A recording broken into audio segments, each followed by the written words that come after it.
जमुई दैनिक जागरण ने जमुई जिला प्रभारी संजय सिंह एवं विज्ञापन प्रभारी संजीव सिंह अन्य जागरण सहयोगी के नेतृत्व में 29 मई दिन गुरुवार की संध्या में जमुई शहर के सहकारिता बैंक के परिसर मैदान में अनूठी महफिल को सजाया गया और अखिल भारतीय हास्य कवि के 4 योद्धा सुनील पाल, संजय झाला, पद्मनी शर्मा, बलराम श्रीवास्तव ने अपनी प्रस्तुति से पहुंचे श्रोताओं को हंसाते हंसाते लोटपोट कर दिया। श्रोताओं के बीच ठहाकों की बारिश से सभी लोग आनंद की समुद्र में डुबकी लगा रहे थे और लोगों के मुख से दैनिक जागरण की वाहवाह करते देखे जा रहे थे। लोगों ने कहा, दैनिक जागरण है तो बहार है, जय हो दैनिक जागरण, जागरण की जय हो। आप देखना शुरू कर दिए हैं रिएक्शन बिहार न्यूज। नमस्कार। अखिल भारतीय हास्य कवि सम्मेलन कार्यक्रम से आज तक आप सब जानते होंगे कि कवि सम्मेलन से लोग प्रफुल्लित और खुश होते हैं, मजा लेते हैं, लेकिन आज के कवि सम्मेलन कार्यक्रम से भगवान भी खूब मजा लिए। ऐसा इसलिए कहना पड़ रहा है क्योंकि कार्यक्रम के पहले बिना बुलाए पानी फुहार लिए भगवान जी आ गए और खूब मजा लिए। मजा के बाद कार्यक्रम को आशीर्वाद देकर चले गए। उसी फुहार के बीच स्वामी कैलासानंद जी महाराज का जमुई की धरती पर आगमन होता है। कार्यक्रम प्रेमी लोग कहने लगे, पहले बारिश की फुहार, फिर हंसी की बौछार। बाबा की आगमन से वर्षा की फुहार बंद। कार्यक्रम की शुरुआत सांसद अरुण भारती, जिला परिषद अध्यक्षा दुलारी देवी और चंदन सिंह फाउंडेशन के संस्थापक चंदन सिंह संयुक्त रूप से दीप प्रज्वलित कर किया। उसके बाद स्वामी कैलासानंद जी महाराज ने कार्यक्रम में उपस्थित होकर सभी जमुई वासियों को एवं पहुंचे लोगों को आशीर्वाद दिया। उसके बाद फिर कवि योद्धाओं ने अपनी कविताओं से हिंदुस्तान, पाकिस्तान, राजनीति, चुटकुले, अन्य व्यंग्यों से सभी श्रोताओं को मंत्र मुग्ध कर दिया। सबसे पहले जयपुर से आए हास्य कवि संजय झाला ने काव्य पाठ को शुरू किया।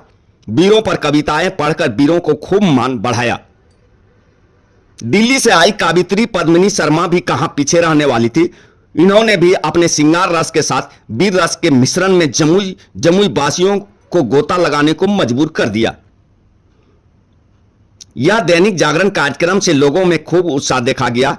सूत्रों को से मालूम हुआ कि दैनिक जागरण सुधी पाठकों के लिए विज्ञापन की राशि से हर साल कवि सम्मेलन कराती रही है और कराती रहेंगी।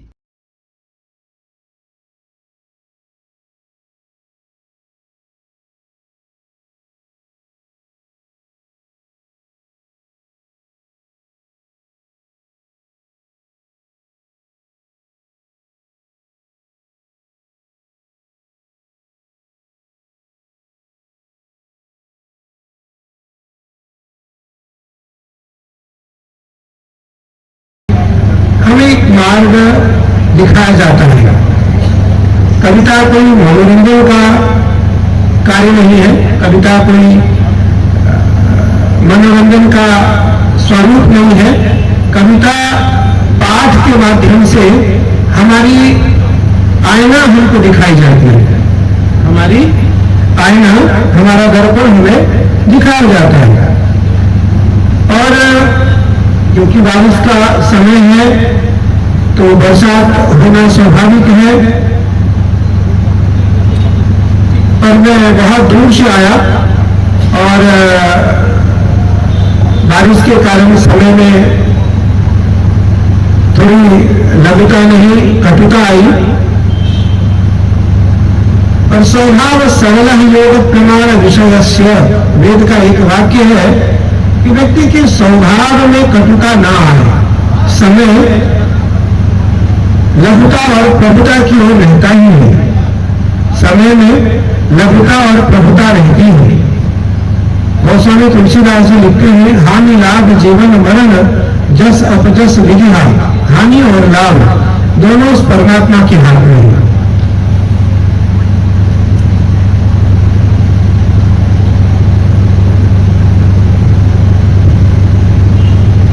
बहुत बड़े बड़े कवि हुए जिन्होंने धूरी भरे, कविरसखान ने एक पंक्ति लिखा भगवान कृष्ण के लिए, धूरी भरे अंगशोभित श्याम जो तैसी बनी सिर सुंदर चोटी, खेलत घाट फिरे अंगना पग पैज निबाजत पीढ़ी कछोटी वाछ बिको रस खान बिलोकत भारत काम कलाम विकोटी काग के भाग को का कहिए हरिहाथ से ले गए माखन रोटी।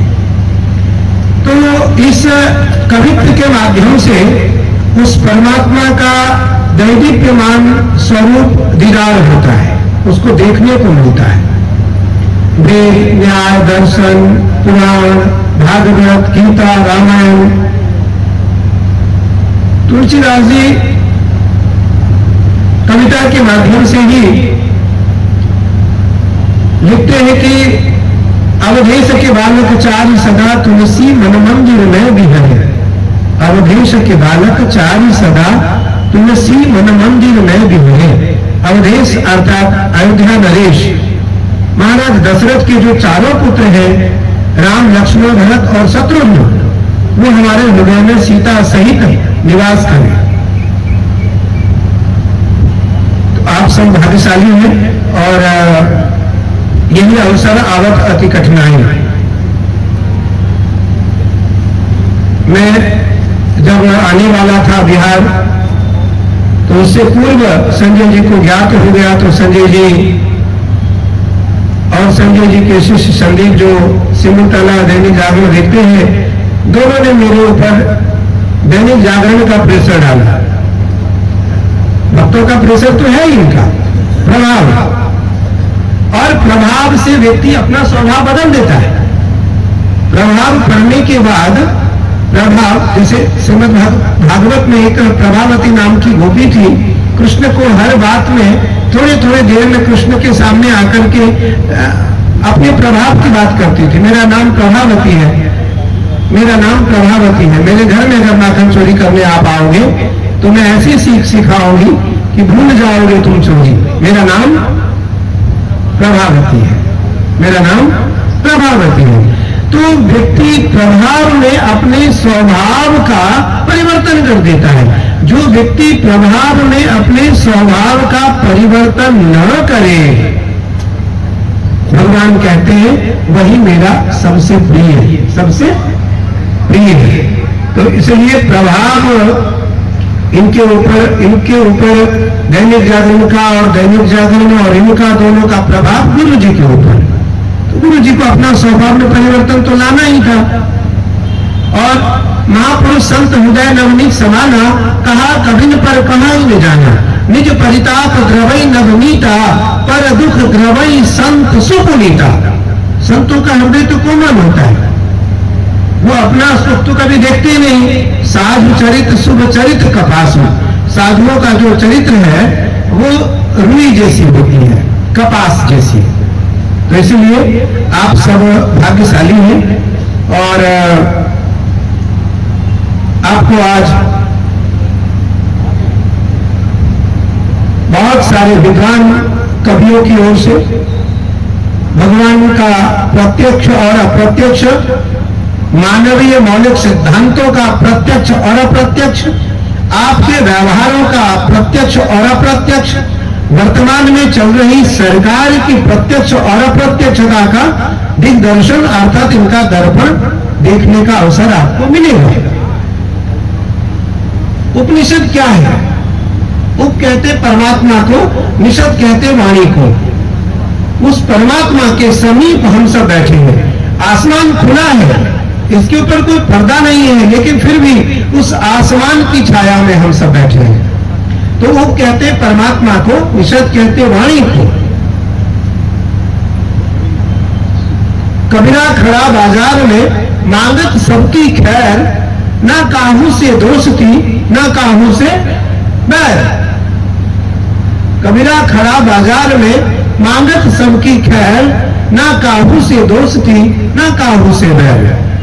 तुलसी यह संसार में सबसे मिलिए धाय, तुलसी यह संसार में सबसे मिलिए धाय, ना जाने किस रूप में नारायण मिल जाए।